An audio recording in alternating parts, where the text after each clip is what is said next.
Hello students, welcome to class 2nd. Today we will be doing exercise of lesson 4, one rainy day. Let's start. First वाला है, इसके अंदर आपको correct answers check करने हैं. Renu wants to go to the, Renu कहाँ जाना चाहती थी? वो पार्क जाना चाहती थी, स्कूल जाना चाहती थी या मार्केट जाना चाहती थी? ऑब्वियसली वो पार्क जाना चाहती थी, तो इसका आंसर होगा A. What Renu shows her mother, अब रेनू अपनी मदर को क्या शो करती है?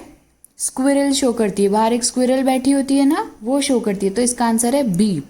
हर mother put dash in the squirrel's mouth, क्या डालती है उसकी मम्मी स्क्विरल के माउथ में? मिल्क, तो C is the answer. What colour are squirrel's eyes, squirrel की आइज कौन से कलर की है? ब्राउन. ये जो फिल इन द ब्लैंक्स है इसके अंदर आप मिल्क फिल कर देना, ठीक है. अब बी करेंगे हम लोग, fill in the blanks with correct words. ये बी वाला ऑप्शन. फर्स्ट क्या है? Dash are falling on window pane, क्या गिर रही थी विंडो पेन के ऊपर? रेन ड्रॉप्स, तो आंसर है इसका rain drops. Second, she looks out of the, का किसके बाहर देखती है वो? विंडो, ठीक है. Now next page. The squirrel is not dash any more, यानी ट्रेम्बलिंग एनी मोर, वो घबरा और नहीं रही थी, कांप नहीं रही थी फिर से. Dash she is a dash squirrel, यानी वो क्या बोलती है? कौन बोलती है ये बात? रेनू बोलती है. क्या बोलती है? कि mummy she is a beautiful squirrel. अब सी वाली एक्सरसाइज, ट्रू और false. Renu does not like rain, yes true है ये बात, तो ट्रू लिख देंगे हम लोग. She looks out of window, yes she looks out of the window, वो देखती है विंडो के बाहर, तो true. Renu was shivering, no squirrel was shivering, कौन शिवर कर रहा था? स्क्विरल शिवर कर रही थी, रेनू नहीं, तो ये फॉल्स हो जाएगा. Her mother wants to keep the squirrel with her, कौन स्क्विरल को अपने साथ रखना चाहता था? रेनू, तो ये फॉल्स हो जाएगा. अब question and answers.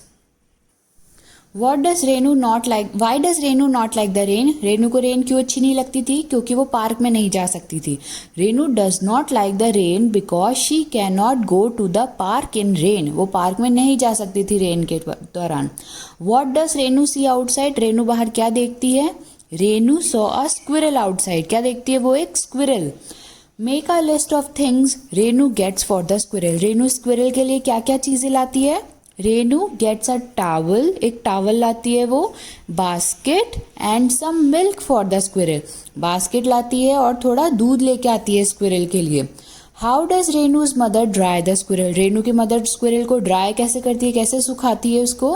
रेनूज mother pats the squirrel dry with a towel, वो टावल से धीरे धीरे पहुंच के उसे सुखाती है, ठीक है. अब ई है, ये मैच करना है हमको. तो सबसे पहले a bunch of grapes, grapes कहाँ है? यहाँ दिख रहे हैं ना आपको, यहाँ पे लाइन ड्रॉ किया हुआ है. फिर अ पेयर ऑफ शूज, जूतों का जोड़ा कहाँ है? ये नीचे. बंच का क्या मतलब होता है? गुच्छा. फिर अ ग्लास ऑफ वाटर दिख रहा है ना, पानी का ग्लास आपको, उसके अंदर मैच किया हुआ है. फिर अ बॉक्स ऑफ क्रेयॉन्स, क्रेयॉन्स यानी कलर्स होते हैं, उससे किया हुआ है.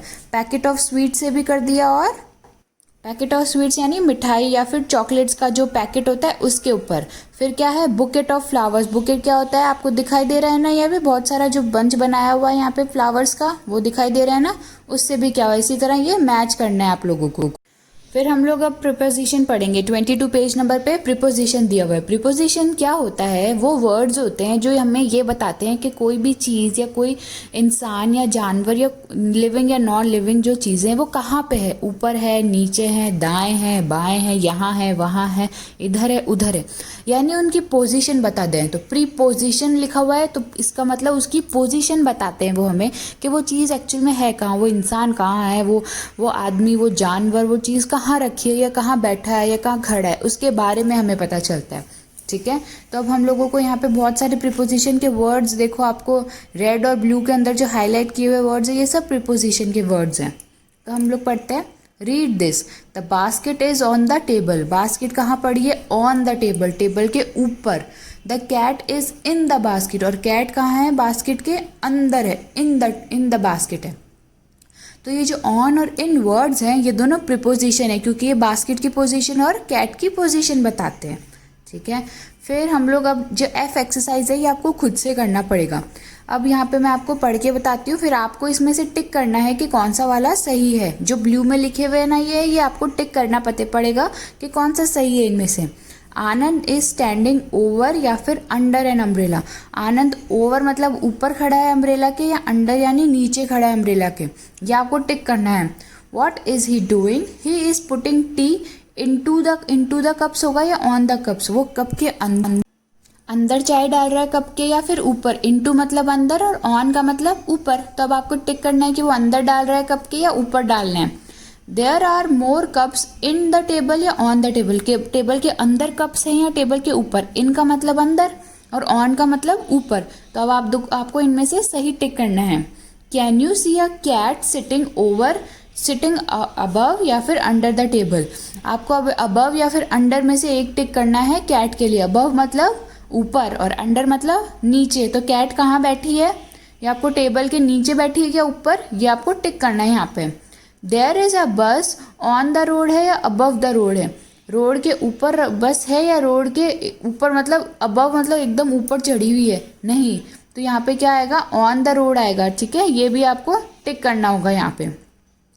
People are sitting over the bus है या इन द बस है, पीपल बस के ऊपर बैठे हुए हैं या अंदर बैठे हुए, ये आपको टिक करना है। Can you see a dog above या फिर बिहाइंड द ट्री, बिहाइंड मतलब पीछे, अबव का मतलब तो आपको पता ही है ऊपर होता है ये। Look at the picture and complete the sentence using the correct preposition. First है Tina is standing under the umbrella, नीचे खड़ी है वो अंडर मतलब अम्ब्रेला के। The fox is jumping over the fence, वो फेंस यानी ये जो ये लगी हुई होती है ना तारबंदी या फिर रेलिंग्स वगैरह लगी होती है, उसके ऊपर से कूद के आया वो, तो कैसे आया, ओवर यानी ऊपर, अंडर का मतलब नीचे, ओवर मतलब एकदम ऊपर से उसके। Reshma is hiding behind the tree, hiding मतलब छुपना, कहाँ छुपी हुई है रेशमा, बिहाइंड मतलब पीछे ट्री के। The bird is flying over my, मेरे एकदम ऊपर से गुजर रही है बर्ड, ओवर मतलब ऊपर से, फ्लाइंग हो रही है तो इसमें हम लोग ओवर लिख देंगे, यानी उसके सर के ऊपर से गुजर रही है ना वो, इसलिए ओवर हो जाएगा। तो यही एक्सरसाइज है, आपको अपनी जो बुक के अंदर मैंने जैसे करके रखा हुआ है वैसे ही आप लोग भी अपनी बुक के अंदर ये एक्सरसाइज करेंगे। Thank you.